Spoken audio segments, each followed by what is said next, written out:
Olá, você sabe que com a pandemia da Covid-19, o vírus SARS-CoV-2, nós precisamos de saber quem são as pessoas que estão infectadas. Por quê? Porque essas pessoas seriam isoladas e a gente evitaria contaminações maiores. E a gente trouxe aqui uma autoridade para falar isso, para falar conosco sobre isso, é o Carlos Maranduba, ele é da Universidade Federal de Juiz de Fora e parece que é do Rio de Janeiro também, e a gente vai passar a palavra para ele tão logo possa. Fica aí que você vai saber do que nós estamos falando.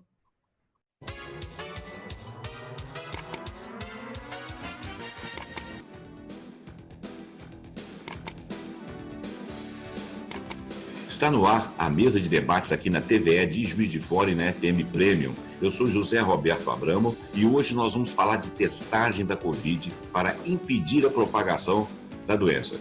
Eu trouxe aqui Carlos Maranduba, nós trouxemos Carlos Maranduba, ele é um emérito da universidade, ele vai dar o currículo dele e nós vamos começar a falar sobre o assunto. E me acompanhando aqui no comando do programa, muito interessado também, o nosso amigo Nilson Ferreira Neto. Tudo bem, Nilson?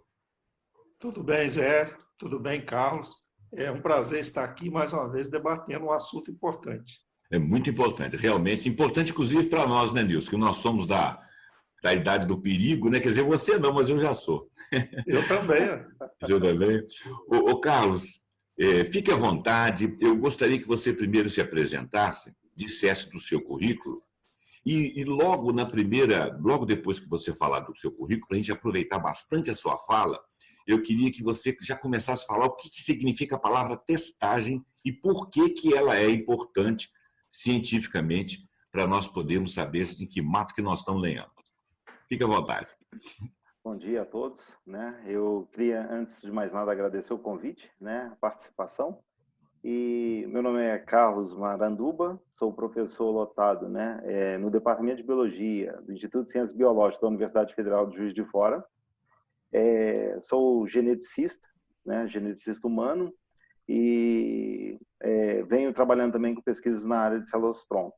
Diante da pandemia, necessidade de uma força-tarefa para tentar realizar os diagnósticos para a COVID, do qual eu me coloquei à disposição da instituição para atuar justamente no diagnóstico junto à população. Eu fui aconselhado a fazer um teste, tá?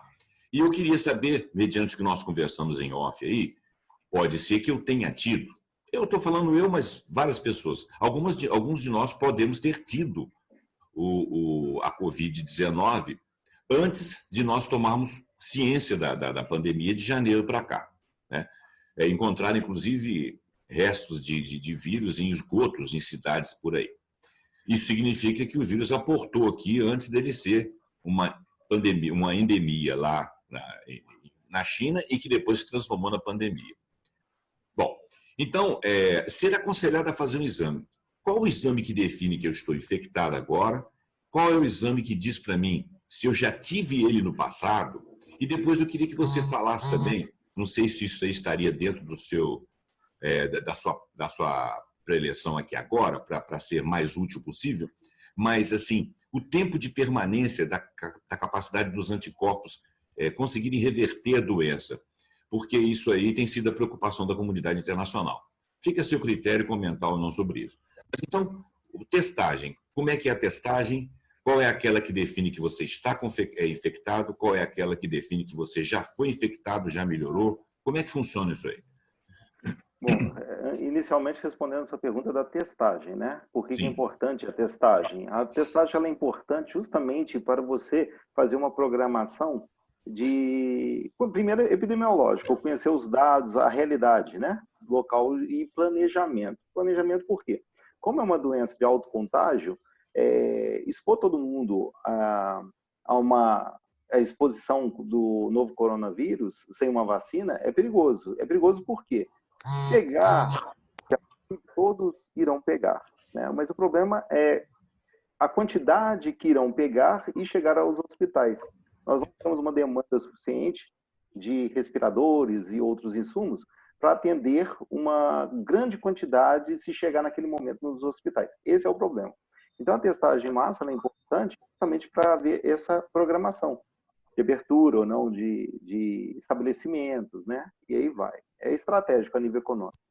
Agora, em testagem, quando realizar, procurar um médico, né? E primeiro pela sintomatologia que já está bem colocada pela mídia, né? Se houver a necessidade e o médico nos encaminhar aqui, principalmente pela instituição,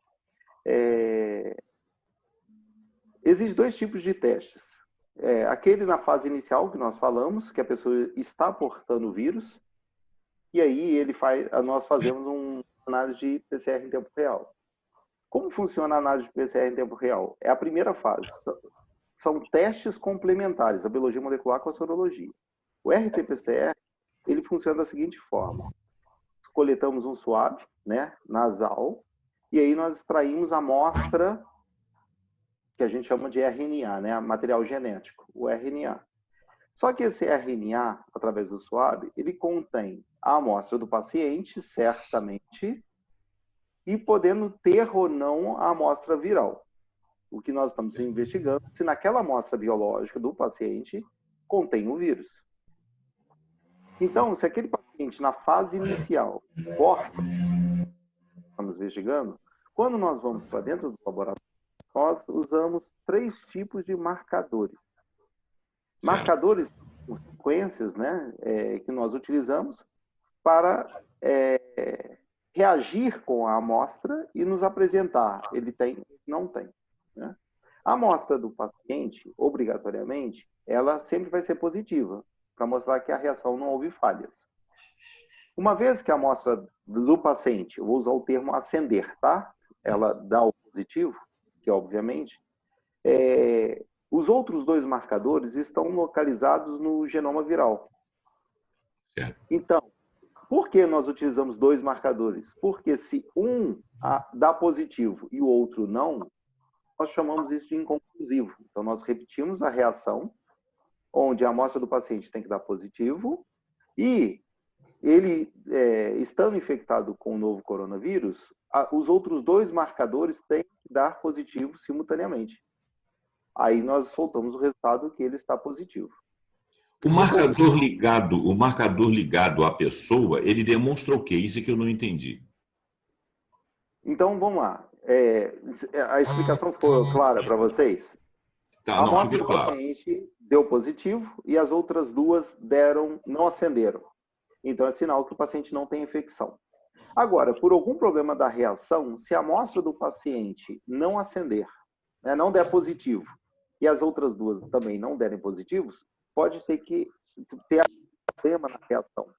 Então, nós temos que repetir novamente. Então, o indicador que a reação funciona é a amostra do paciente, podendo acender ou não a amostra da presença viral. Entendi. Você quer fazer alguma pergunta, Nilson? Eu gostaria, sim. Sim, fique à vontade. Tudo bem, é um prazer estar falando com você, Carlos. Prazer Carlos, mesmo. Pela sua experiência, aí a gente vai falar uma questão assim, voltada mais à questão de por que no Brasil a gente não tem uma testagem que seja mais ampla e que possa dar uma melhor, né, vantagem, né, do tratamento para aquelas pessoas que possam estar já infectadas. A gente vê que há uma grande desinformação, né, no Brasil em relação à testagem e também há uma dificuldade, né, dos organismos governamentais se entender com relação a isso. Por que nós ainda não temos uma testagem mais ampla da população, como se fez em outros países que conseguiram ter um controle melhor, né, da pandemia? E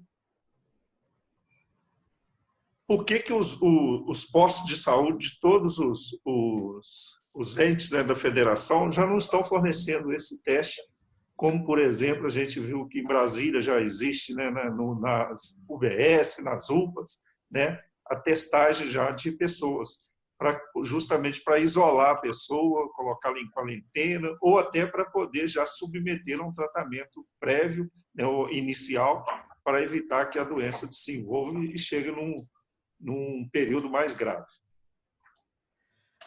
Planejamento seria a resposta.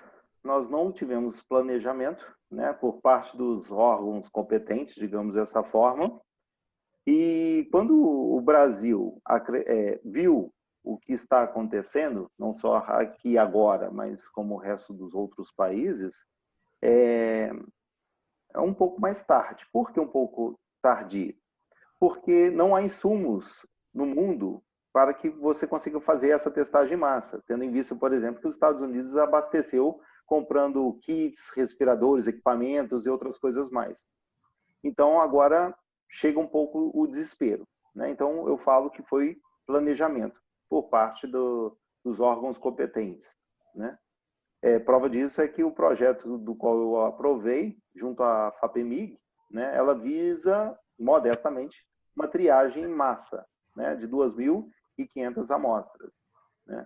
Mas, respondendo a sua pergunta, eu acredito que foi o planejamento.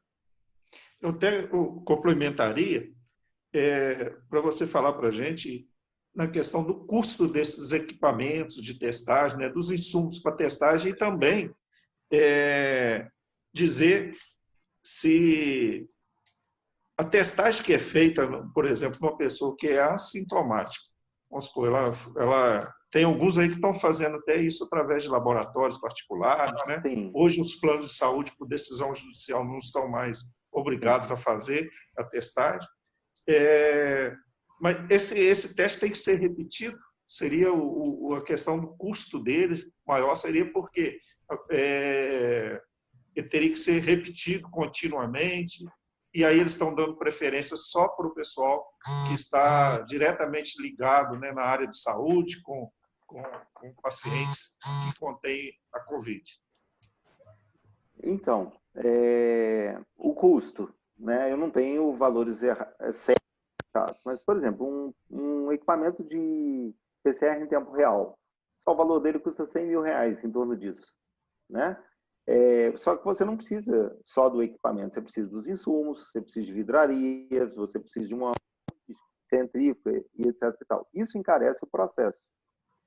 Vou ilustrar para vocês o valor, por exemplo, de um kit de amplificação. Então, pela última noção que eu tenho de orçamento, está em torno de R$9.000. Só que para cada amostra de paciente, nós fazemos em triplicata, como eu expliquei. Nós fazemos análise da amostra do e usamos 2 outros marcadores, ou até 3 outros marcadores virais. Então, para cada paciente, nós temos que fazer, no mínimo, uma triplicata da amostra dele, para detectar o vírus. Então, se nós levarmos em consideração que um kit de 500 reações sai em torno de R$9.000, e aí eu teria que dividir, né? 500 dividido por 3 ou 4, dependendo da quantidade de marcadores que o laboratório esteja usando. E aí nós vamos ver o custo por amostra, que é caro, porque você demanda também esses equipamentos sofisticados, como PCR tempo real, que o resultado sai na tela do computador. Tem os testes sorológicos, né? Os testes sorológicos, eles podem detectar inicialmente anticorpos, né, que a gente chama de imunoglobulinas, eles buscam IgM, mostrando que o paciente pode estar na fase ativa da doença, ou seja, existe a presença ainda de infecção ali viral, e aí ele faz a busca de um segundo momento, um terceiro momento, então tem esses custos. E tardiamente, mesmo sendo assintomático, mas quer saber posteriormente se já teve contato ou não, e se produz esses anticorpos, aí a busca se faz por IgG, né, imunoglobulina tipo G. Ok. Só mais uma questão importante. No caso do Brasil, nós somos muito criativos. Os nossos cientistas, como você também são pessoas assim que têm largo conhecimento, estão assim colocados entre os melhores cientistas nessa área do mundo, né? na genética, na área de geneticista, na área de saúde, de modo geral. E aí eu queria saber de você, a gente não conseguiu ainda uma alternativa para poder fazer esses testes de forma que ele seja mais barato e possa ampliar, né, o número de pessoas atendidas? Então, existem os testes que estão sendo desenvolvidos por diversos grupos de pesquisas no Brasil e no mundo, né, que tentam achar a forma mais barata de triagem justamente para testagem em massa, mas muitas das técnicas que estão sendo desenvolvidas por conta desse desespero global, vou usar esse termo, me desculpem, né, eles apresentam suas limitações, ele pode ser falho, né? Não existe uma técnica perfeita, né? Salvo o PCR tempo real, ele é preciso e o teste sorológico também tem a sua precisão. Então, cada um apresenta a sua solução. Da mesma forma como esse projeto que eu aprovei junto à FAPEMIG, ele é colorimétrico. Qual é a vantagem dele? Eu posso estar falando já do projeto ou não? Sim. Em comparação aos testes, né? Uhum. Esse projeto, você poderia falar assim, poxa, mas ele tem o mesmo custo do PCR tempo real, mas ele não demanda das mesmas quantidades de equipamentos, ou seja, é barato, né? Eu poderia fazer usando os reagentes, os marcadores e um banho-maria, né? Água quente. E aí, o resultado, ao invés de usar um equipamento que talvez custe 100 mil, ele é colorimétrico. Usando o banho-maria, eu levanto o tubinho, a placa, e aí eu vejo que ele mudou ou não a cor, me dando indicativo, tem a presença ou não tem a presença. A vantagem, né, dessa técnica, por exemplo, em relação aos custos, novamente, é que eu consigo, talvez, claro, vou ter que padronizar, né, duplicar ou triplicar a reação. Enquanto numa placa eu posso analisar 30 pacientes, talvez usando essa mesma técnica rápida de triagem, fazer 60 a 90 pacientes, que é o objetivo nosso, né? Então, pelo mesmo custo. Então, a gente consegue baratear esses testes. Perfeito. O Carlos, eu achei muito interessante as colocações do Nilson, as perguntas e as suas respostas. Só que nós estamos num âmbito muito técnico, né? Porque você é uma pessoa da área. Eu queria que, falando esse lado técnico, foi importante para mostrar que a coisa não é fácil. Nós estamos, vamos dizer assim, nós estamos descobrindo armas no meio da guerra, não é isso? Justamente. E como nos faltou planejamento, como faltou, inclusive, em alguns outros lugares, né? A Alemanha foi um dos países que reagiu mais rápido. A Inglaterra já não reagiu tão rápido. Isso depende muito dos comandos centrais e das visões. E nós sabemos, o Nilson lembrou bem isso, nós sabemos que nós temos um histórico na saúde aqui de vencer desafios, inclusive com produção de vacinas, etc., que é uma coisa que nós vamos falar oportunamente em outra entrevista, de repente você pode até participar também, mas a gente tem um bom trabalho, né? Um bom trabalho no H1N1, um bom trabalho lá com o vírus da AIDS, etc. Pois é. Agora, então eu achei que ficou muito bem exemplificado, aí, muito bem falado, muito bem colocado. A gente sabe que, independente do problema de planejamento central que nós tenhamos e dos nossos corpos clínicos e de pesquisadores que são de excelência, a gente tem problema de descoberta de armas no meio da guerra. Agora, o que eu queria que o nosso público ouvisse é o seguinte: eu vou fazer um teste. Como que é? O que significa o teste rápido? O que ele mede? O teste rápido é aquele do cortezinho do dedo, né, que estão fazendo aí e que é baratinho, é isso? Ele é confiável, ele dá um panorama legal, ele conduz a pessoa, por exemplo, a se confinar por saber-se portadora. E qual a diferença desse teste rápido para o teste sorológico que você falou do SWAB, né? Inclusive, explica para o nosso público o que é o tal SWAB, né? SWAB, né? Isso é importante, o nosso público tem que ouvir isso aí, para ele saber, por exemplo, que se ele fizer um teste sorológico, ele fica sabendo de uma coisa, se ele fizer um teste rápido, ele fica sabendo de uma outra coisa. Pontua isso aí para a gente, por favor. Tá, então vou tentar fazer um fluxograma aqui mentalmente para tentar explicar. O teste, toda técnica, ela tem as suas limitações, né? Uhum. E elas podem ser complementares, como atualmente nós estamos fazendo. O teste rápido, por exemplo, também ele tem as suas falhas, mas é o que nós dispomos no mercado para poder tentar, pelo menos, nos orientar. Ele funciona como se fosse um teste de gravidez de farmácia, vamos colocar dessa forma. Ele é feito em uma laminazinha, né, que tem um material especial que a gente chama de nitrocelulose e que ele reage com a amostra do paciente dando um positivo ou negativo. Dá ele ciência se ele pode ter ou não. mas existem as suas limitações nesse tipo de teste. Ele é muito falho, tá? Outros testes que nós temos que são complementares é justamente por biologia molecular e através da sorologia. Esses são mais precisos do que os testes rápidos que nós temos disponíveis no mercado. Num processo de triagem inicial do paciente, ele chega no hospital, se ele está com suspeita que está com vírus, o médico não manda fazer a sorologia nele. Por quê? Porque se ele está ainda com o vírus, o organismo dele está tentando começar a combater essa infecção e produzir anticorpos. Então, no momento que ele se encontra com o vírus, se eu testar sorologicamente aquele paciente, ele vai dar negativo.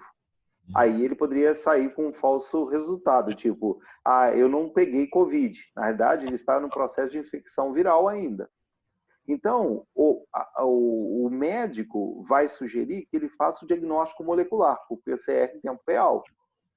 Porque enquanto que o vírus está circulando no organismo dele, é muito mais simples através do SWAB, ou seja, o SWAB seria um cotonete um pouquinho maiorzinho, um cotonete, né? Que a gente coloca aí no ouvido, só que ele é um cotonete maior, que o médico ou os profissionais de saúde, enfermeiros, eles vão colocar na narina do paciente, né?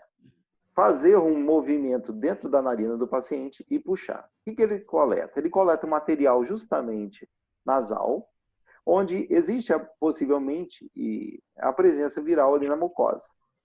E aí esse material vai para o laboratório, do qual nós extraímos material genético, contendo a amostra do paciente e o que nós queremos buscar, investigar, se existe a presença do vírus ali naquela mucosa.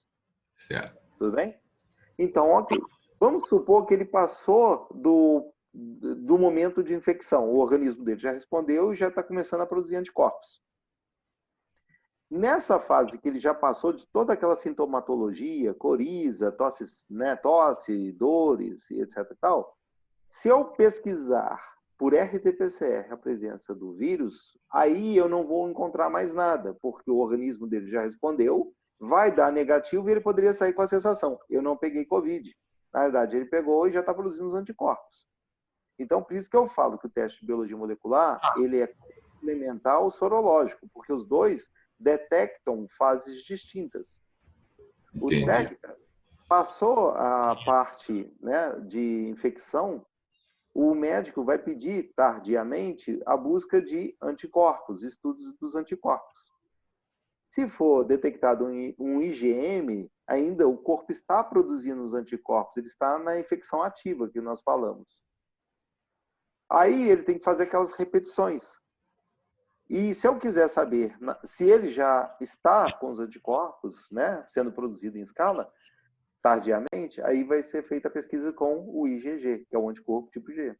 Imunoglobulina, né? Pois é. Imunoglobulina. Pois é, a célula, os linfócitos T, eles não seriam pesquisados, não, né? Porque parece que eles é que são a resposta forte do organismo para derrotar o vírus, é isso mesmo?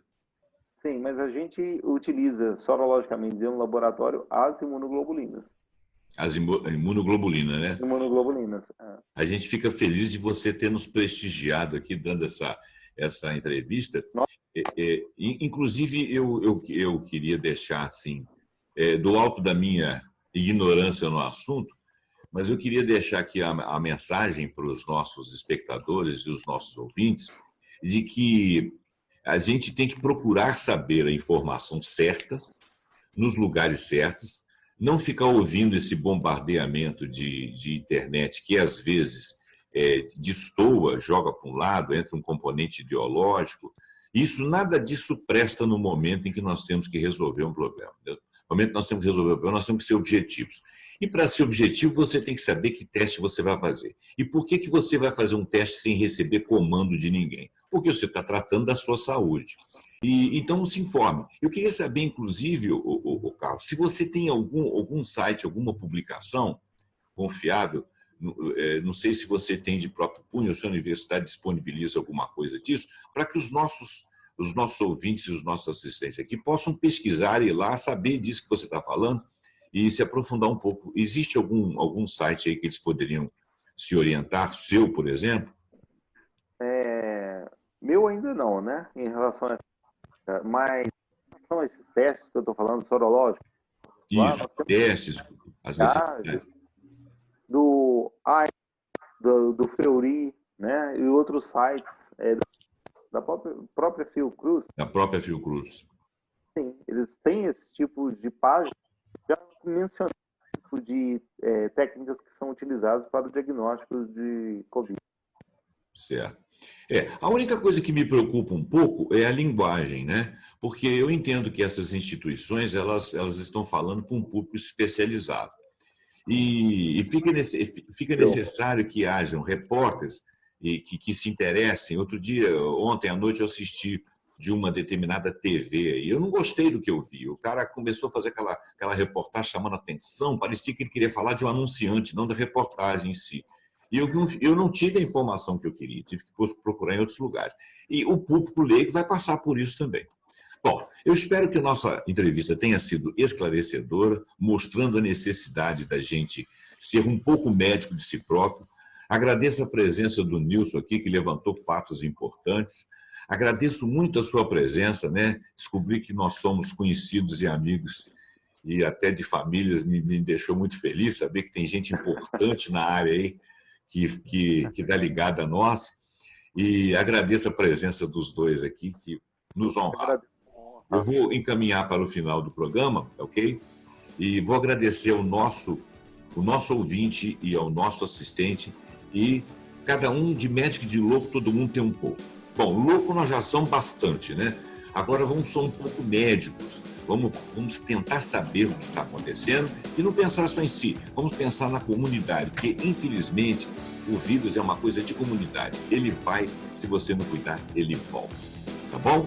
Então, essa que é a mensagem aí que o nosso amigo Carlos, eu e o Nilson podemos deixar. Muito obrigado pela sua presença, muito obrigado pela sua assistência e esteja sempre conosco e até o próximo Mesa de Debate com um assunto importante para você.